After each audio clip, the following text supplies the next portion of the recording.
नमस्कार। आज हम लोग एनसीईआरटी एक्सरसाइज 3.2 इंट्रोडक्शन पढ़ने वाले हैं। इस अध्याय में हम लोग अवयवों पर संक्रियाओं के बारे में पढ़ेंगे, जिसमें अवयवों का योगफल, अवयवों का घटाव, अवयवों का अदिश गुणनफल तथा किसी एक अवयव का दूसरे अवयव से गुणनफल सीखने वाले हैं। तो चलिए बारी बारी से इन सभी संक्रियाओं के बारे में हम लोग पढ़ें। तो सबसे पहले हम लोग अवयवों का योगफल और घटाव के बारे में देखेंगे। इस बात को जानने के लिए हम लोग एक छोटी सी कहानी के माध्यम से समझने का प्रयास करते हैं। मान लेते हैं कि राम और श्याम दो भाई हैं और दोनों भाई का अलग अलग लोकेशन पर स्टेशनरी यानी कॉपी किताब की दुकान है। किसी विशेष दिन दोनों भाई इस बात को जानने के इच्छुक हैं कि उस दिन कितनी फिजिक्स, कितना केमिस्ट्री, कितना इंग्लिश और कितना हिंदी का बुक जो है सेल हुआ है। तो उस विशेष दिन राम के दुकान पे, जो राम की दुकान है, उस दुकान से 7 जो है ना फिजिक्स की किताब सेल हुई, 8 जो है केमिस्ट्री की किताब सेल हुई है और 9 गो जो है इंग्लिश की किताब सेल हुई है और 10 किताबें हिंदी की सेल हुई हैं। ठीक है।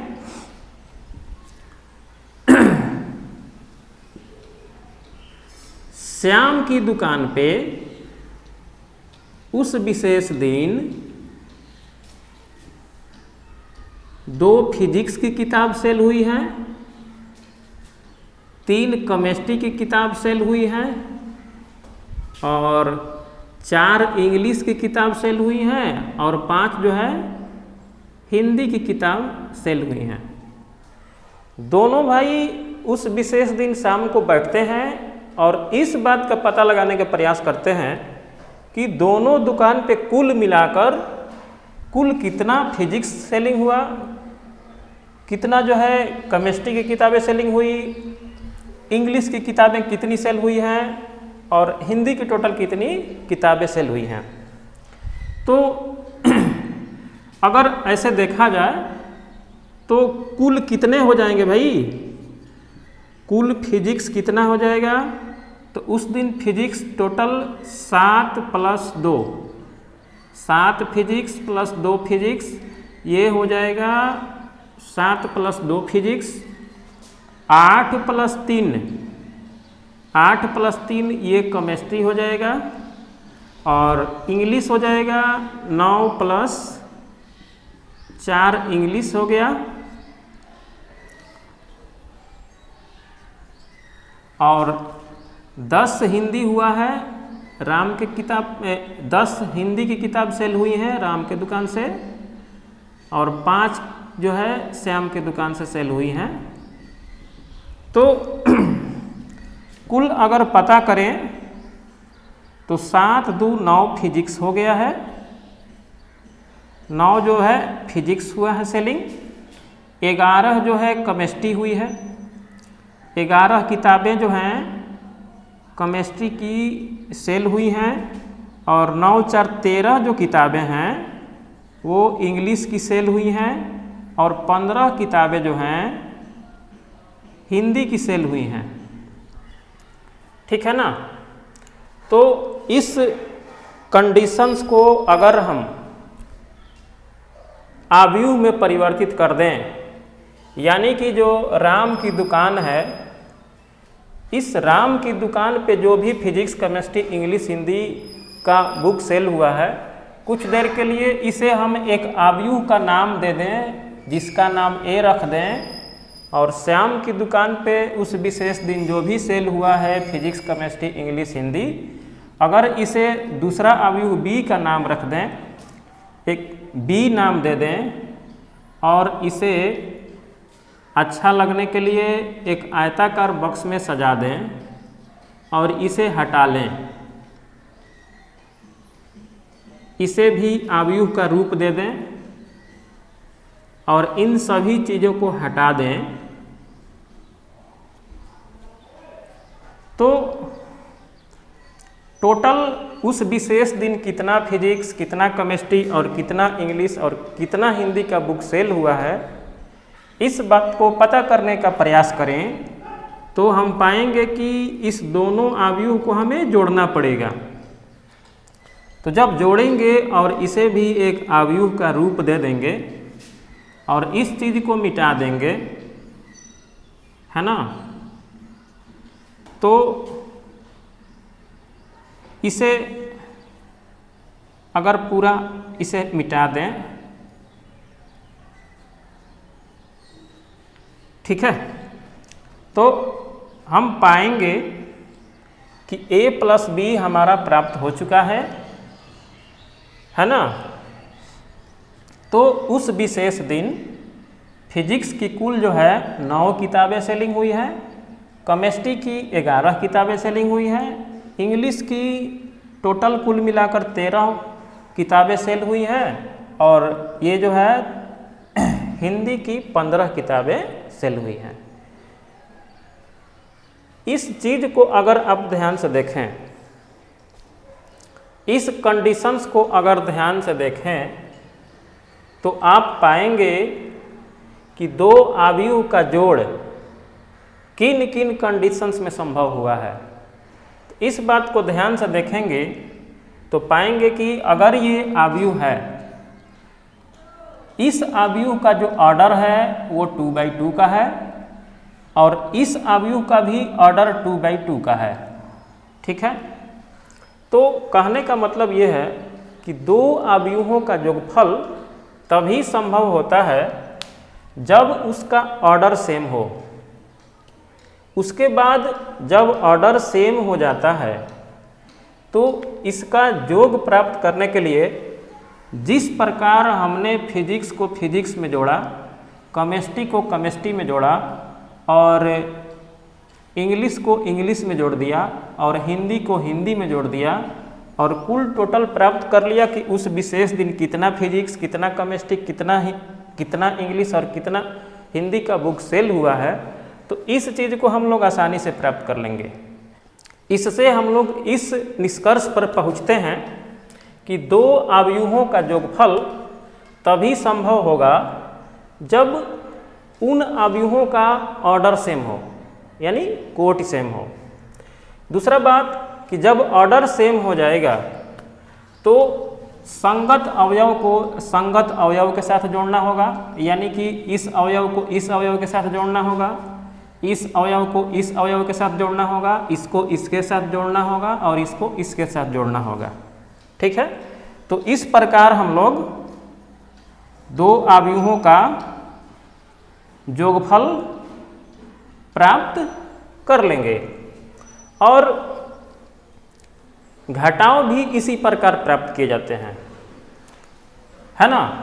क्योंकि अगर हम चाहें कि राम की दुकान पे उस विशेष दिन जितना सेलिंग हुआ था फिजिक्स, केमिस्ट्री, इंग्लिश और मैथ, और श्याम की दुकान पे फिजिक्स, केमिस्ट्री, इंग्लिश और मैथ जो भी सेल हुआ, तो हम चाहते हैं कि राम के दुकान पे कितना अधिक सेल हुआ है श्याम की अपेक्षा। तो इस बात को जानने के लिए हमें क्या करना पड़ेगा कि राम के दुकान पे 7 किताबें सेल हुई हैं फिजिक्स की और श्याम के दुकान पे 2 सेल हुआ है। तो राम के दुकान पे कितना ज़्यादा सेल हुआ, इस बात को जानने के लिए कितना ज़्यादा सेल हुआ है, तो 7 में से 2 घटा देंगे तो पता चल जाएगा कि राम की दुकान पर श्याम की अपेक्षा कितना अधिक सेल हुआ है। तो इसी प्रकार हम लोग घटाव भी प्राप्त कर लेते हैं। तो अगर इसे घटाकर ये कंक्लूजन निकालना हो तो हम लोग सीधे यहाँ इस प्रकार कर देंगे, तो ये पता चल जाएगा कि राम की दुकान पे श्याम की अपेक्षा कुल कितना अधिक उस विशेष दिन सेलिंग हुआ। तो 7 में से 2 घटा देंगे तो ये 5 हो जाएगा, 8 में से 3 घटा देंगे तो ये हो जाएगा 5 और 9 में से 4 घटा देंगे तो ये 5 हो जाएगा, 10 में से 5 घटा देंगे तो 5 हो जाएगा। क्या बात है, इन सब बातों को समझने के बाद हम लोग इस निष्कर्ष पर पहुंचते हैं कि दो आव्यूहों का जोगफल, दो आव्यूहों का जोगफल या अंतर, सब्सट्रैक्शन, दो आव्यूहों का जोगफल या अंतर, दो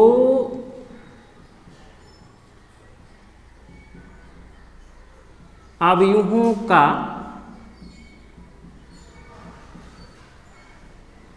जोगफल या अंतर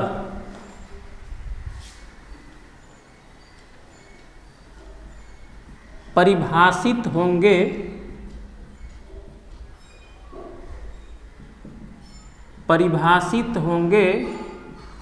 यदि दो आव्यूहों का जोगफल या अंतर परिभाषित होंगे यदि उनके कोटि समान हो।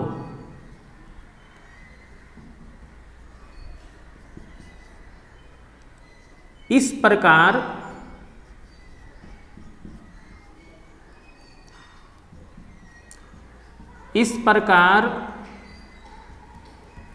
दो आव्यूहों का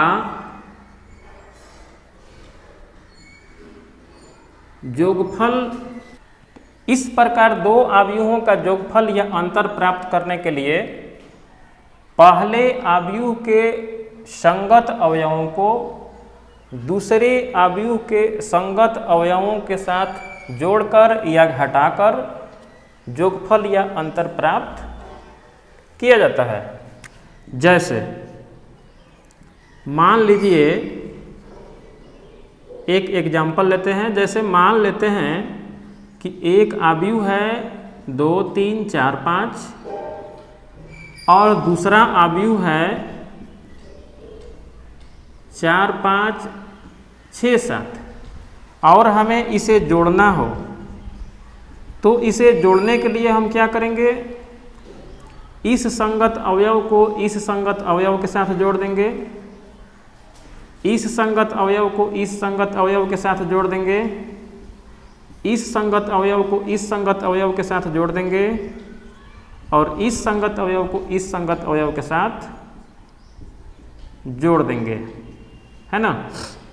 तो ये हो जाएगा 4, 2, 6, 5, 3, 8, 6, 4, 10 और 7, 5, 12। इस प्रकार हम लोग दो आव्यूह का जोगफल प्राप्त कर सकते हैं। इसमें आपको इस बात का ध्यान रखना है कि जब जोड़ना हो तो आपको ये देख लेना है कि इस आव्यूह का जितना ऑर्डर है उतना ही ऑर्डर इस आव्यूह का भी होना चाहिए।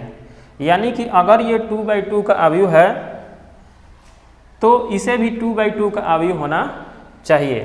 उसके बाद अगर जोड़ना हो तो संगत अवयव को इस संगत अवयव के साथ जोड़ देना है, इस संगत अवयव को इस संगत अवयव के साथ जोड़ देना है, इस संगत अवयव को इस संगत अवयव के साथ जोड़ देना है, इस संगत अवयव को इस संगत अवयव के साथ जोड़ देना है। ठीक है। इसी प्रकार अगर घटाना हो तो यहाँ केवल आपको माइनस कर देना है ना, और इसमें भी वही रूल लागू होगा, केवल यहाँ माइनस कर देना है ना, यहाँ माइनस कर देना है। तो 2 में से 4 घटेगा तो कितना हो जाएगा, -2। 3 में से 5 घटाएंगे तो कितना होगा, -2। 4 में से 6 घटाएंगे तो कितना होगा, ये भी -2 होगा। और 5 में से 7 घटाएंगे तो क्या होगा, ये भी -2 होगा। ठीक है। तो इस प्रकार हम लोग जोड़ और घटाव बना सकते हैं। अब हम लोग आव्यूहों का अदिश गुणनफल कैसे होता है इस बात को सीखते हैं। तो मान लेते हैं कि उस विशेष दिन राम के दुकान से फिजिक्स 7 सेल हुआ था, 8 केमिस्ट्री सेल हुआ था और 9 इंग्लिश और 10 हिंदी सेल हुआ था। तो हम चाहते हैं कि राम की दुकान पे उस विशेष दिन जितना भी सेलिंग हुआ उस सेलिंग को दुगना कर दें, तो अगर उस सेलिंग को दुगना कर देंगे तो क्या होगा कि 7 के जगह पे 14 हो जाएगा, 8 के जगह पे 16 हो जाएगा और 9 के जगह पे 18 हो जाएगा, 10 के जगह पे 20 हो जाएगा। यानी कि हमने क्या किया, फिजिक्स, केमिस्ट्री, इंग्लिश, हिंदी जो भी सेलिंग हुआ था उस विशेष दिन राम की दुकान से किताबें, उस सेलिंग को हमने दुगना कर दिया। तो जब हमने दुगना कर दिए तो दुगना करने के बाद हम देखेंगे कि जब दुगना किए तो ए जो है हमारा 2a हो गया। अब इस 2a को हम इस प्रकार लिख सकते हैं, 7 फिजिक्स, 8 केमिस्ट्री, 9 इंग्लिश, 10 हिंदी, है ना। इस चीज़ को हम मिटा देते हैं, है ना। तो दुगना कर दिए तो ये ऐसे हो गया। तो जब 2 में इससे गुणा करेंगे तो दुगना कब होगा सेलिंग भाई? तो दुगना सेलिंग तभी होगा जब इस 2 को इस 2 को इस प्रत्येक अवयव से गुणा करना पड़ेगा। तो प्रत्येक अवयव से गुणा करेंगे तो ये 14 होगा, ये 16 होगा, ये 18 होगा और ये 20 होगा। यानी इस बात को समझने के बाद पाएंगे कि अगर हमें किसी अवयव को दुगना करना हो, तिगुना करना हो, यानी किसी स्केलर से गुणा करना हो, तो हमें क्या करना होगा, उस नंबर को अवयव में जितने एलिमेंट्स हैं उन प्रत्येक एलिमेंट्स के साथ भैया गुणा करना पड़ेगा। तो अगर 2a कहीं लिखा हुआ है तो आप 2 लिखकर ऐसे लिख सकते हैं, और ऐसे लिखने के बाद इस स्केलर क्वांटिटी 2 को इन सारे अवयवों को बारी बारी से गुणा करना होगा। ठीक है, यानी कि अगर ऐसा दिया हो, अगर मान लीजिए कि a बराबर दिया हो 1 2 3 4, मान लिया कि a एक अवयव है, उसके एलिमेंट्स 1 2 3 4 हैं, 1 2 3 4, और हम इसे चाहें कि तिगुना कर दें तो इसे हम ऐसे करेंगे। अगर क्वेश्चन आएगा तो इसे हम ऐसे करेंगे, इन सारे एलिमेंट्स में 3 का गुणा करेंगे, 3 के 9, 3 चौके 12। इस प्रकार हम लोग अवयवों का अदिश गुणनफल प्राप्त करते हैं। ठीक है, अब चलिए सीखते हैं कि अवयवों का गुणनफल कैसे प्राप्त किया जाता है। अवयव का गुणनफल, प्रोडक्ट ऑफ मैट्रिक्स। तो अवयव का गुणनफल सीखने से पहले आइए हम लोग एक उदाहरण के द्वारा इसे समझने का प्रयास करते हैं। मान लिया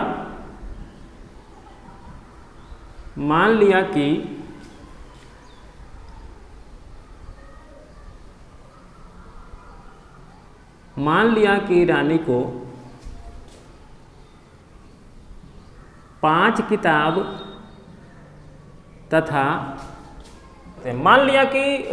5 किताब तथा 3 कलम की आवश्यकता है, तथा मधु को 7 किताब तथा 5 कलम की आवश्यकता है। दोनों बाजार जाती हैं और एक दुकान पे एक किताब और एक कलम का मूल्य पता करती है। तो दुकानदार एक किताब का मूल्य 50 रुपये बताता है और एक कलम का मूल्य 10 रुपये बताता है। आपको ये बताना है कि रानी और मधु को प्रत्येक को कितना कितना खर्च करना पड़ेगा। तो रानी का कितना खर्च आएगा, रानी का खर्च कितना आएगा, तो एक किताब का मूल्य 50 रुपया है और उसे 5 किताब चाहिए, तो हम लिख देंगे 5 गुणा 50 प्लस 3 कलम की आवश्यकता है, एक कलम का दाम 10 रुपया है, तो इसे लिख देंगे 3 गुणा 10। तो रानी का खर्च कितना हो गया, ये हो गया 250 और ये हो गया 30, तो ये हो गया 280। 280 इनका खर्च है जी। और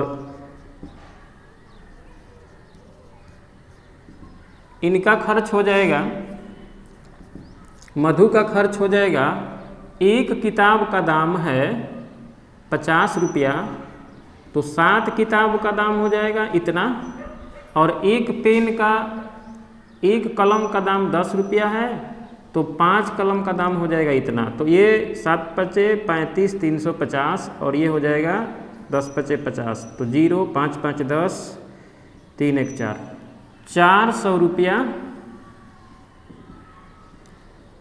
खर्च हो जाएगा। ठीक है, तो ये खर्च जो है हम लोग सीधा सीधा निकाल दिए। अब हम लोग ये जानना चाहते हैं कि अगर इस बात को आव्यूह के रूप में कन्वर्ट करके हम लोग गुणा करके ये खर्च लाने का प्रयास करें तो क्या करेंगे।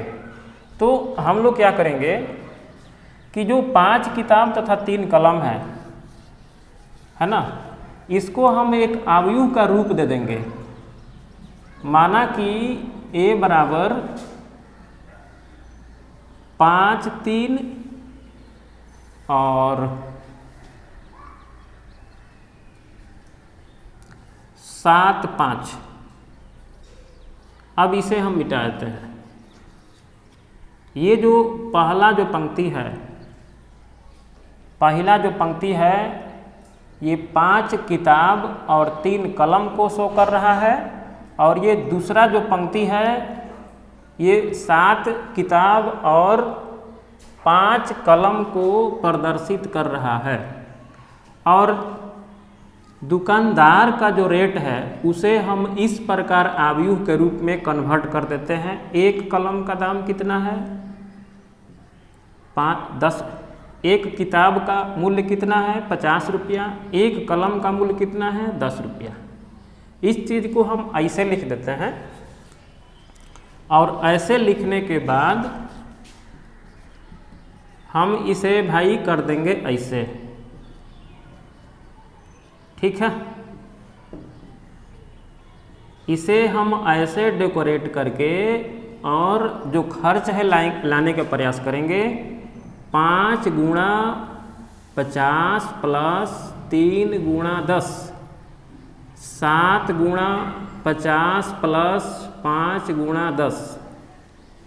ठीक है, और इस प्रकार हम लोग पाएंगे कि इसमें गुणा करके अगर हम इसके साथ जोड़ते हैं तो जोड़ने के उपरांत इसका आंसर 280 आएगा, और इसको जोड़ेंगे तो 350 प्लस 10 पचे 50, ये 400 हो जाएगा। ठीक है, तो इस प्रकार ये जो है रानी का खर्च है, और ये जो है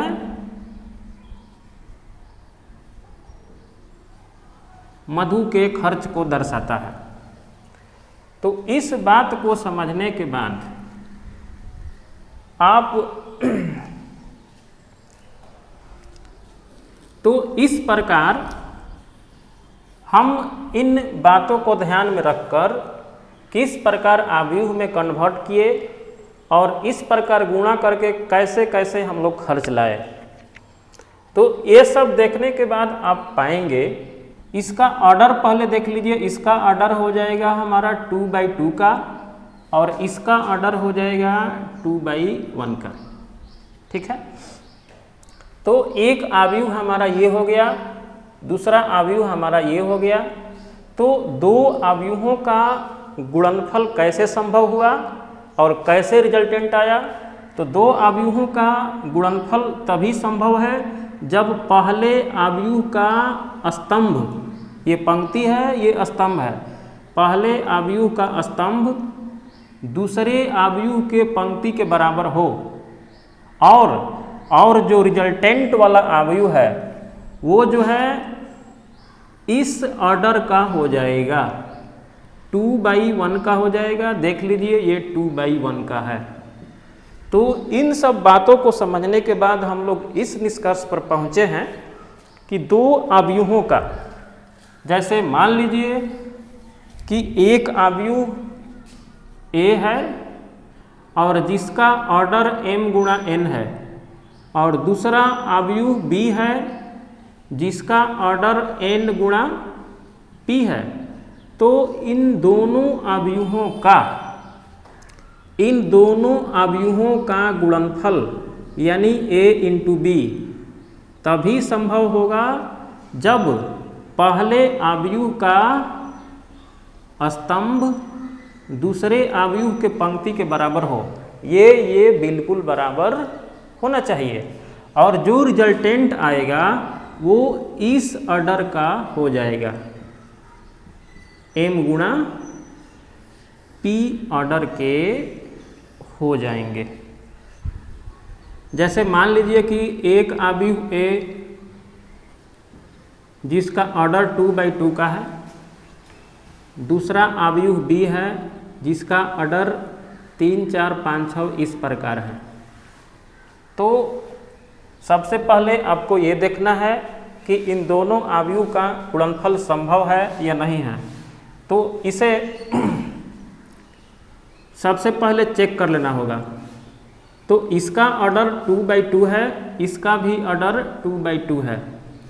तो हमने अभी बताया कि दो अवयवों का गुणनफल तभी संभव है जब पहले अवयव का स्तंभ दूसरे अवयव के पंक्ति के बराबर हो।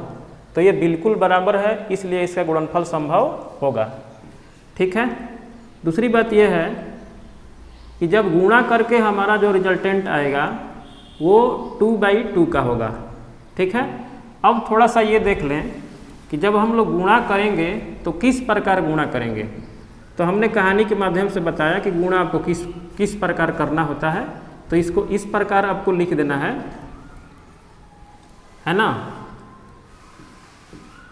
और इसमें क्या करना है कि पहले अवयव के इस पंक्ति को उठाकर दूसरे अवयव के इस स्तंभ के साथ बारी बारी से संगत अवयवों के साथ गुणा करके जोड़ करके यहाँ एलिमेंट्स प्राप्त करना है। यानी पहले अवयव का ये जो पंक्ति 1, 2 है और दूसरे अवयव का ये स्तंभ 3, 5 है। तो इसमें 1 को 3 से गुणा करना है और इसको जोड़ देना है। फिर 2 को 5 से गुणा करना है। तो यहाँ पर एक एलिमेंट्स प्राप्त होगा। फिर उसके बाद क्या करना है, पहले पंक्ति को दूसरे स्तंभ से करना है 1 गुणा 4, उसके बाद जोड़ देना है 2 गुणा 6। उसके बाद क्या करना है, दूसरे पंक्ति को पहले स्तंभ से करना है। तो ये हो जाएगा 3 गुणा 3 प्लस 4 गुणा 5। फिर इस पंक्ति को लेकर इस स्तंभ से करना है। तो 3 गुणा 4 हो जाएगा और प्लस करके 4 गुणा 6 हो जाएगा। जब इसे जोड़ेंगे तो ये 5 दूना 10, 3 13 हो जाएगा और ये 6 दूनी 12, 4 16 हो जाएगा। 5 के 20 और 9 ये 29 हो जाएगा। और इसको जोड़ेंगे तो ये 12 और 24 36 हो जाएगा। ठीक है। इस प्रकार दो अवयवों का गुणनफल प्राप्त किया जाता है।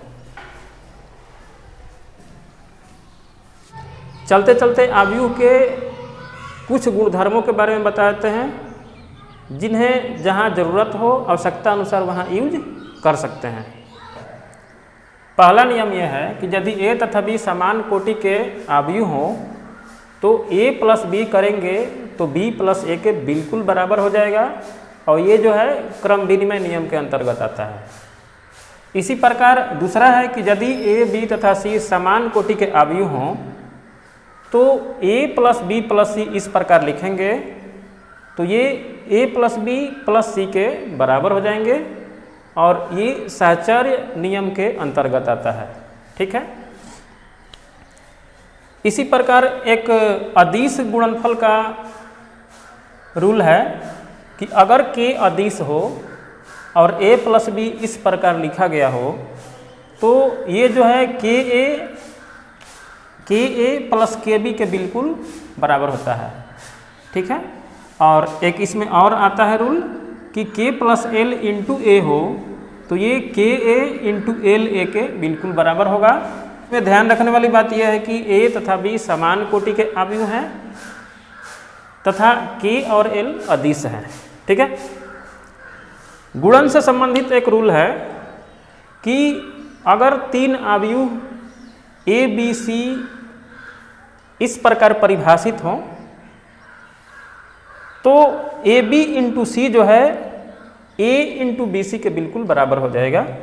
और इसमें ध्यान ये रखना है कि इसमें LHS और RHS दोनों ओर का जो गुणनफल हो परिभाषित होना चाहिए। ये साहचर्य नियम के अंतर्गत आता है। दूसरा इसमें यह है कि अगर A इंटू बी प्लस सी लिखा हो तो इसको हम AB इंटू AC लिख सकते हैं, कोई दिक्कत नहीं होगा।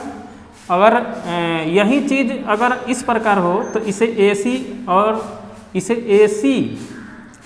AC प्लस करके BC लिख सकते हैं। ठीक है। एक ये है कि I में अगर हम A से मल्टीप्लाई कर दें, चाहे A में I से मल्टीप्लाई कर दें तो बिल्कुल A के बराबर हो जाता है। एक बात और बताते चलें कि अगर मान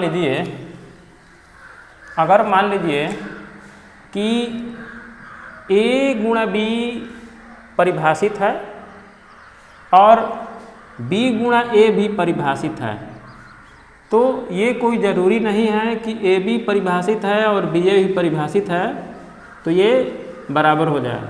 ये बराबर होना आवश्यक नहीं है, है ना। आज बस इतना ही, फिर मिलेंगे एक नए वीडियो के साथ। धन्यवाद।